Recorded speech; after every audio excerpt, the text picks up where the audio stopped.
I only wanted to test my husband. But the moment I overheard his voice, something inside me shattered. I was 59 years old when I decided to lie for the first time in decades of marriage. After a lifetime of loyalty, devotion, and sacrifice, I wanted to know the truth. "Mark," I told him that morning, while stirring my tea with hands that had held our family together for more years than I could count. I lost my job." He blinked, not with fear, not with worry, but with calculation. That was the moment I felt a coldness behind his eyes that I had never seen, or perhaps never wanted it to see. He kissed my forehead, too quickly, too lightly. "Don't worry about it," he said. But his tone was wrong, as if something in my misfortune pleased him. The rest of the day, I walked around the house pretending everything was normal.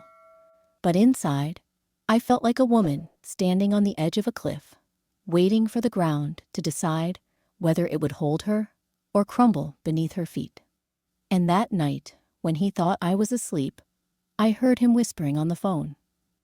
At first, I thought I misheard. Then I moved closer. My heart crawled into my throat. "She finally lost her job," he said. "She'll be completely dependent on me now. It's the perfect time." Perfect time for what? What was he planning? I froze outside our bedroom door, the cold wooden floor biting into my bare feet. And then I heard a woman's voice through the phone speaker. Soft, familiar, too familiar. "She won't suspect anything," the woman whispered. "She never has." My knees trembled. My breath shook. I clutched the doorframe as the truth wrapped its fingers around my throat and squeezed. This wasn't just betrayal. This was something darker, something planned. And my lie, my simple test, had opened the door to a secret I wasn't prepared to face.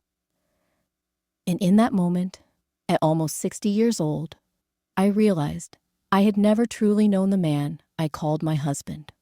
I thought betrayal would come like thunder, but hers arrived like a quiet, familiar whisper. The next morning, I pretended nothing was wrong.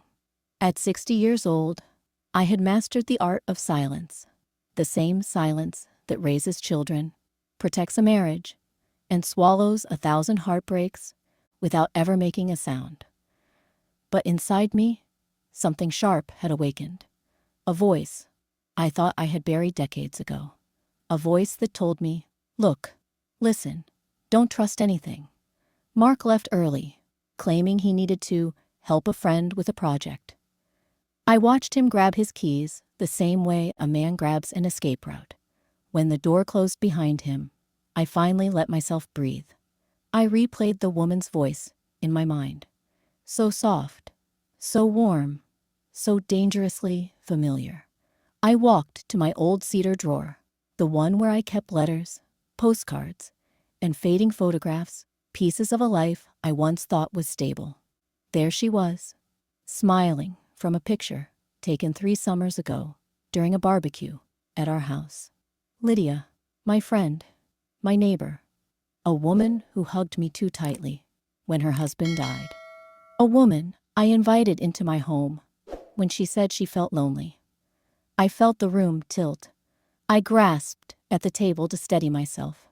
Had they been planning something behind my back all this time? Had every smile, every cup of coffee she brought me, every "How are you, dear?" been nothing more than a lie? I sat down, burying my face in my shaking hands. At my age, you'd think your heart would toughen, learn not to crack so easily. But the older you get, the thinner the walls become, and the deeper the wounds go. I stood up, fueled not by anger, but by a quiet, simmering resolve. If they thought I was weak now, if they thought losing my job or pretending to made me vulnerable, then they had forgotten who I really was. I had survived worse, far worse. Before noon, I made a decision. I would find out everything, every secret, every lie, every hidden plan they thought they could bury beneath 20 years of marriage. And I would start with the one thing they underestimated about me. I notice everything. It's frightening how quickly love can turn into suspicion, and how natural it felt to start investigating my own husband. The next day, I woke up before sunrise, something I hadn't done since my children were small and needed me before the world did. But this time, I wasn't waking up out of love. I was waking up out of fear, in purpose. Mark's shoes were gone. He'd left early again. Too early. I walked into the kitchen, and for a brief moment, I saw my reflection in the microwave door, a 60-year-old woman with tired eyes and a heart heavier than her bones. But behind those eyes, I saw something else. Determination. I picked up his old laptop, the one he claimed he never used anymore. He shouldn't have left it unlocked. He shouldn't have underestimated me. Inside, I found emails. Dozens. Some deleted, some hidden in a folder named Work Reports. But they weren't work. They were messages from Lydia. Some short, tonight. Some bolder, she won't know. She never does. And one that chilled me deeper than any winter I had ever lived through. Once she's financially dependent, everything will be easy. We'll move forward. My breath hitched. Move forward with what? A divorce? My house? My savings? My life? I closed the laptop, my hands trembling. If I confronted him now, he'd deny everything. Worse, he'd hide things better. I needed proof. Real proof.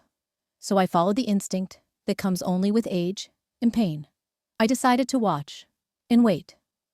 That afternoon, I sat quietly in the living room, pretending to read, when I heard footsteps outside, slow, familiar, hesitant. Lydia. She paused at my porch. Her shadow slid across the window, like a stain I couldn't wash off. She adjusted her coat, looked around, and made a phone call. Her voice was low, but my heart heard every word. She's home. I can't come in yet. It's too risky. Risky? Coming into my house? My home? I leaned closer to the window, and for the first time in my life, I saw the truth in her face.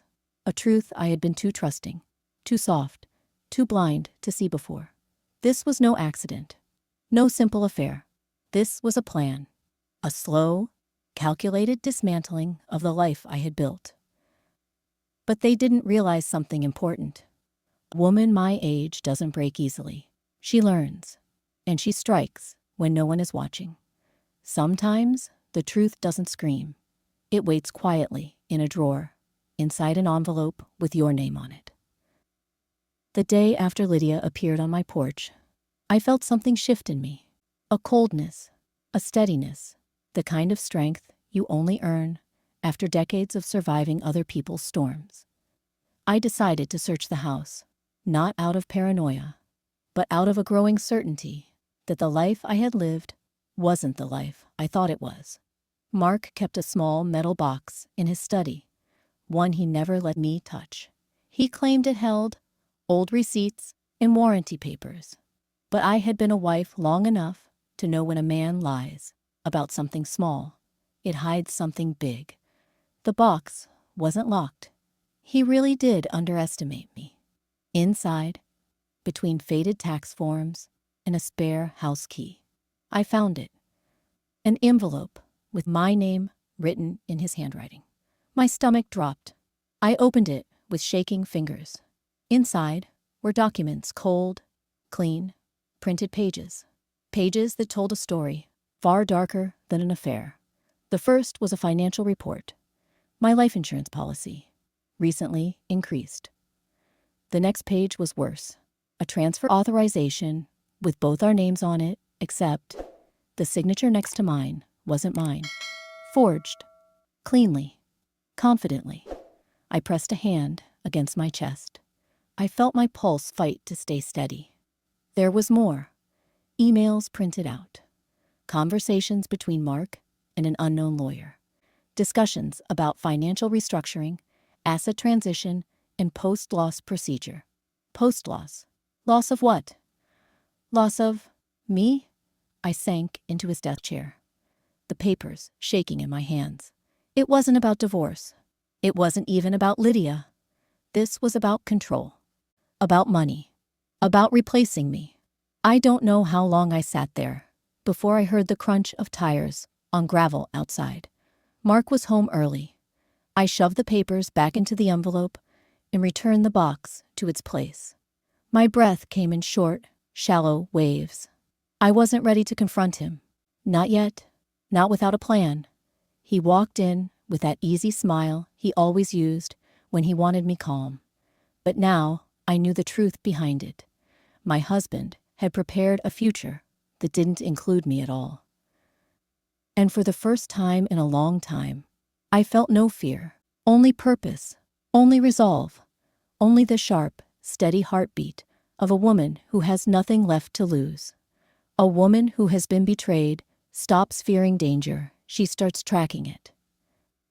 For the next 2 days, I lived inside my own home, as if it were enemy territory. Every sound felt like a clue. Every silence felt like a warning. Mark acted normal, too normal, bringing me tea, asking if I needed anything, touching my shoulder with rehearsed tenderness. It scared me more than his lies. But I kept my voice soft and my eyes calm. I needed him to believe I was still the same woman, the trusting wife who never questioned him. The truth was, I had already planned everything. On Thursday night, just after dinner, Mark received a text. He tried to hide the notification, but age had sharpened my instincts, not dulled them. He stood up too quickly. "Going out for a quick errand," he said. I gave him a warm smile. "Oh, take your time." He didn't notice I was slipping my shoes on 5 minutes later. Outside, I followed him in my old sedan, far enough to stay hidden, close enough to track the red glow of his taillights. The night was cold, but my heartbeat kept me warm. He drove across town to a small cafe on Jefferson Street. Dim lights, private booths, a place built for secrets. I parked behind a delivery truck and watched. Mark sat down. 3 minutes later, Lydia walked in. She didn't look like a grieving widow tonight. She looked excited, alive. She slid into the booth with him and grabbed his hand. My stomach twisted, not from heartbreak, but from rage at my own blindness. I rolled the window down a crack and listened. "We're close," Mark said. "She trusts everything I say. Once her accounts are linked, we can move." "Linked? My accounts? My savings?" Lydia leaned closer. "She won't see it coming," she whispered. "She thinks you still love her." Mark chuckled, a sound I had never heard from him before. Cold, cruel, ugly. And then, the final blow. When her money is gone, she's gone. My fingers tightened around the steering wheel. My breath shook, but not from fear. In that parking lot, under dim cafe lights, I understood. They weren't just planning to betray me. They were planning to erase me. I put the car into drive, not to confront them, but to prepare for something far more powerful. Level X strong. Their downfall. I thought the worst part was discovering their plan, until I learned how close they were to succeeding. The morning after I followed them, I didn't cry. Tears are for women who still believe they can fix things. I was long past fixing. I was preparing. I needed someone smart. Someone who wasn't connected to Mark. Someone who could tell me exactly what they were trying to do. So I made an appointment with a lawyer, a woman named Angela Reyes, recommended by a friend I trusted with my life. Angela greeted me with warm eyes and a calm voice. But the moment she read the documents, I brought the envelope I had found in Mark's box. Her expression hardened. She pushed her glasses up and looked at me with the seriousness of a surgeon delivering a diagnosis. "You need to listen very carefully." She explained everything. The forged signatures. The insurance increase. The lawyer emails. The post-loss procedure. Each detail landed like a stone sinking into my chest. Then, she said the words that chilled me. This wasn't about leaving you. This was about replacing you with access to your money. I felt sick. Angela leaned forward. Your husband and this woman, they've been building a financial case around you. If you hadn't acted now, they would have taken everything in a matter of weeks. Weeks, just weeks. While I slept beside him every night, Angela slid another paper toward me. Look here. He requested joint access to your retirement account. If the bank approved this, and you lost your job, which he believed he'd present himself as their responsible spouse handling finances. From there, it's incredibly easy to drain the account without raising suspicion. My head spun. And the insurance, I whispered. Angela exhaled. That's the darkest part. People don't raise life insurance unless they're planning for a future without the insured person. A chill ran down my arms. My hands trembled. Was he capable of hurting me? Physically? Angela seemed to read my thoughts. I don't know what he's capable of, but I know what he's willing to risk for money. Silence filled the room. A long, heavy silence. Finally, she said what no woman ever wants to hear. You need to protect yourself. Immediately. I swallowed, gathering the strength that age had carved into my bones. When do we start? I asked. Angela didn't smile. She only nodded. Right now. It's one thing to know the truth. It's another to make them pay attention to it.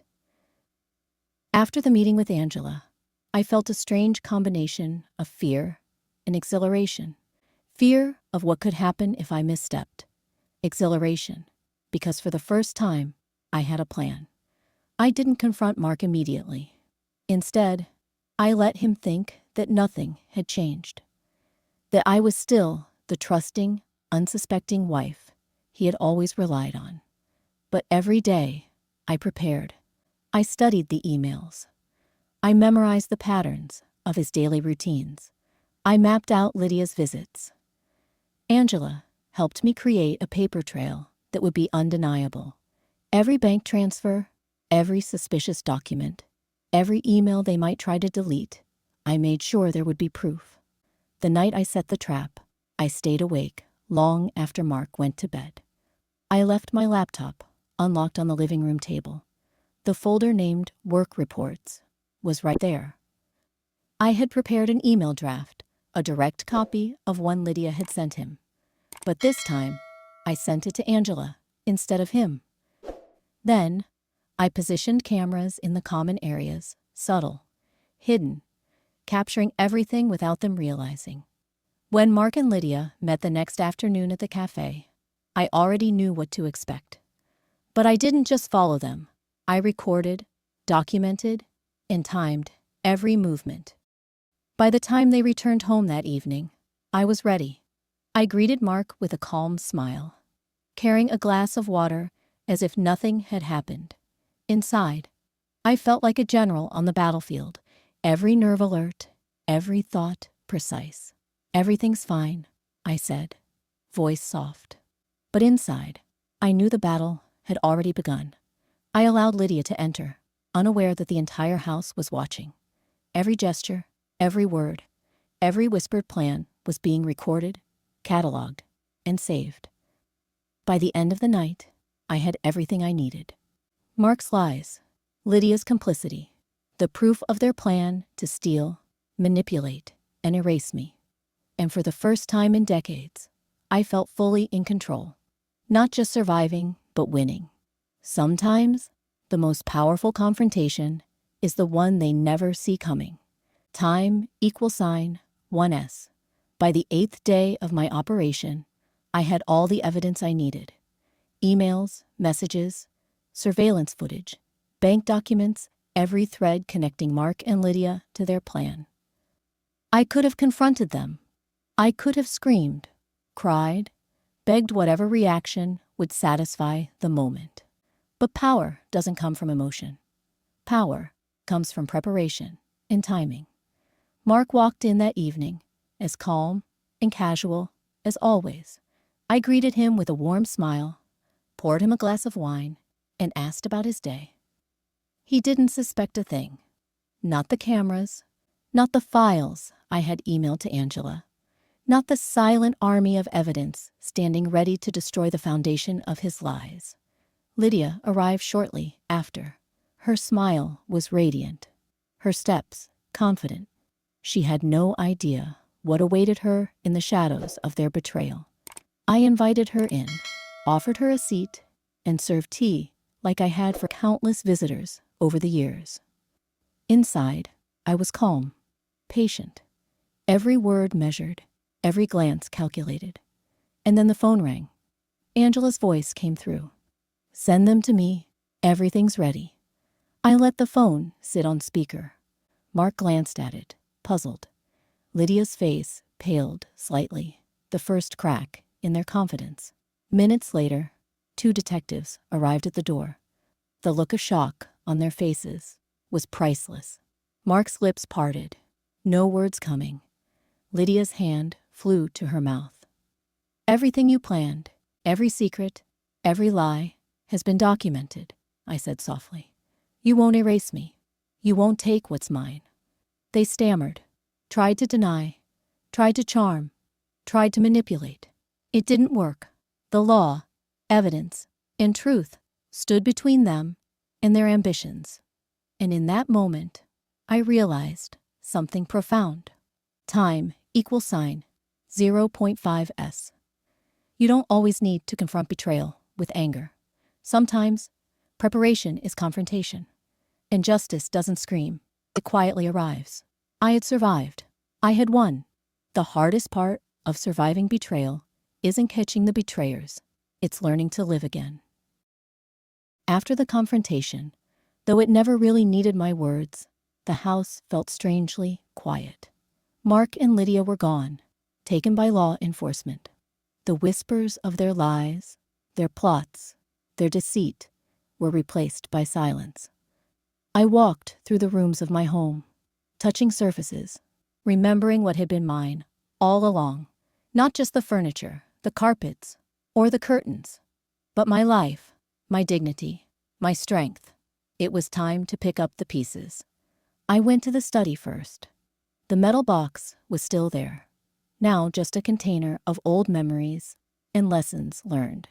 I emptied it, sorted through the papers, and filed everything that mattered. Angela called later that day. "Everything is processed. Your assets are safe. The case is strong. You've done everything right," she said. I smiled, though softly. Relief doesn't roar, it whispers. And after everything, whispers were enough. Over the next few days, I began rebuilding my life. The first step was small, a morning walk, coffee at my favorite cafe, reading a book I had neglected for years. Then, larger steps, reconnecting with old friends, investing time in hobbies, volunteering for causes I believed in. I realized that survival isn't just about escaping danger. It's about reclaiming joy. It's about choosing purpose over fear. It's about realizing that betrayal, no matter how deep, cannot define the rest of your life. That evening, I sat by the window with a warm cup of tea. The sun dipped below the horizon, painting the sky with orange and pink. I felt a calm I hadn't known in months. I whispered to myself, "I am still here. I am still whole. I am still me." The house was quiet, but it wasn't lonely. It was mine again, not because the law said so, not because Mark and Lydia were gone, but because I had claimed it back with my courage, my patience, and my strength.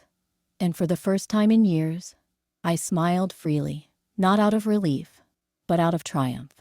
Survival isn't about luck, it's about choices, courage, and refusing to be erased. Months passed since Mark and Lydia were taken away. The house had returned to its natural rhythm, quiet, safe, and filled with the small joys I had once overlooked. I spent mornings reading on the sunlit balcony, Afternoons were for tending the garden roses, tulips, and jasmine that had waited for care, much like me. Evenings were for reflection, tea, and writing letters I would never send. The world outside hadn't stopped turning, and neither had I. I reconnected with friends who had worried in silence. I reached out to my children more openly than before, sharing laughter, advice, and even tears. But now, the fear that had shadowed every interaction was gone. I thought often of betrayal, not with bitterness, but with understanding. People sometimes reveal who they are in ways we can't control. We can't stop them from choosing poorly, from deceiving, or from acting selfishly. But we can choose our own response. We can reclaim our dignity. We can survive and thrive. I had learned lessons in fire and frost. Trust must be earned. Eyes must be open.